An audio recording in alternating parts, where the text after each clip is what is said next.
is mechanical tension, and why is mechanical tension the primary driver of muscle growth? I'm so sorry, but as a kinesiologist, I just had to say something. This is such a horrible take that is not based in any legitimate understanding of musculoskeletal anatomy or kinesiology. But anyways, this video is a train wreck, dude. She made a whole 3-minute video trying to explain mechanical tension, didn't bring up the force-velocity relationship once, didn't bring up active or passive mechanical tension once.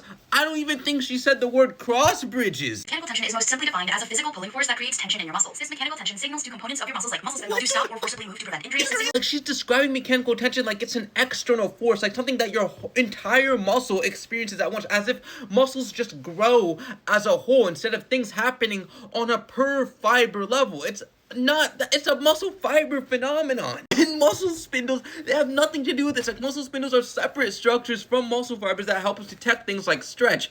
It tells us nothing about individual muscle fibers experiencing mechanical tension. Bro, just wait, look at this part right here. When a target muscle is too shortened or too lengthened, it's less capable of producing force, so your target muscle gets less stimulus and other muscles may be recruited to compensate. He's basically trying to say that because of a muscle's length-touch relationship, if the muscle is too short, like on the ascending limb of the length-touch relationship, it's not going to be able to produce much force and thus not get much of a stimulus. And then if it's on the descending limb, by being too lengthened, the same thing happens, not much force, not much of a stimulus.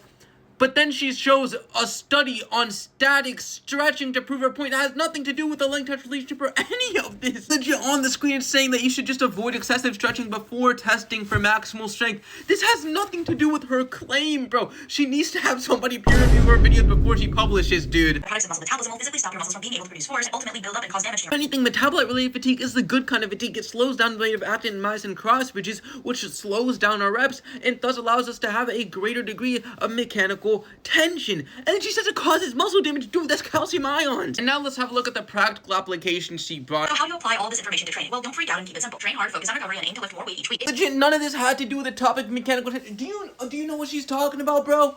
Like, oh, he's gone. He's gone. That was the most unnecessarily convoluted train wreck I've ever seen in my life.